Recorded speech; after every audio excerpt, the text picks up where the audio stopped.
ചെറുതാണെങ്കിലും വലുതാണെങ്കിലും ഗിഫ്റ്റുകൾ എപ്പോഴും നമ്മൾ വാല്യൂ ചെയ്യണം. ഗിഫ്റ്റുകൾക്കൊക്കെ ഒരു റെസ്പെക്റ്റ് കൊടുക്കണം.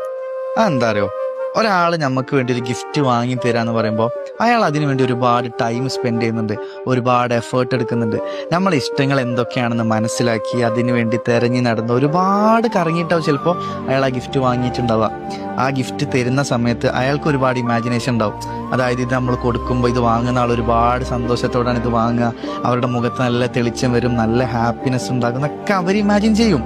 സോ എന്ത് ഗിഫ്റ്റ് ആണെന്നുണ്ടെങ്കിലും ഒരാൾ നമുക്ക് ഗിഫ്റ്റ് തരുമ്പോൾ അത് വളരെ സന്തോഷത്തോടെ വേണം നമ്മൾ സ്വീകരിക്കാൻ. അത് എന്ത് ഗിഫ്റ്റ് ആണെങ്കിലും, പ്രത്യേകിച്ച് ഗിഫ്റ്റ് എന്ന് പറയുന്ന ഒരു കാറ്റഗറിയിൽ പ്രൈസ് എന്ന് പറയുന്ന ഒരു സെഗ്മെന്റേ ഇല്ല. ചെറുതോ വലുതോ എന്തോ ആയിക്കോട്ടെ, നമ്മളത് സ്വീകരിക്കേണ്ടത് വളരെ സന്തോഷത്തോടെ. പിന്നെ മറ്റൊരു കാര്യം എന്ന് പറയുന്നത്, ഈ ഗിഫ്റ്റ് കിട്ടുക എന്ന് പറയുന്നത് വളരെ വലിയൊരു ഭാഗ്യമാണ്. എല്ലാവർക്കും ഈ ഒരു ഭാഗ്യമില്ല. ഗിഫ്റ്റ് എല്ലാവർക്കും കിട്ടൂല, അതുപോലെ തന്നെ ഗിഫ്റ്റ് എല്ലാവരും കൊടുക്കൂല. ഒരാൾ നമുക്ക് ഗിഫ്റ്റ് തരുന്നുണ്ടെങ്കിൽ അയാളെ ലൈഫിൽ അയാൾ നമുക്കൊരു വാല്യൂ തരുന്നുണ്ട്, അയാൾ നമ്മളെ കാണുന്ന ഒരു രീതി ഉണ്ട്, നമുക്ക് വേണ്ടി ഒരു സ്പേസ് അയാളുടെ പേഴ്സണൽ ലൈഫിൽ അയാൾ കൊടുത്തിട്ടുണ്ട് എന്നൊക്കെ അയാൾ ഇൻഡയറക്റ്റ് ആയിട്ട് നമുക്ക് ബോധ്യപ്പെടുത്തി തരുന്ന ഒരു കാര്യമാണ് ഒരാൾ നമുക്ക് ഗിഫ്റ്റ് തരിക എന്ന് പറയുമ്പോൾ.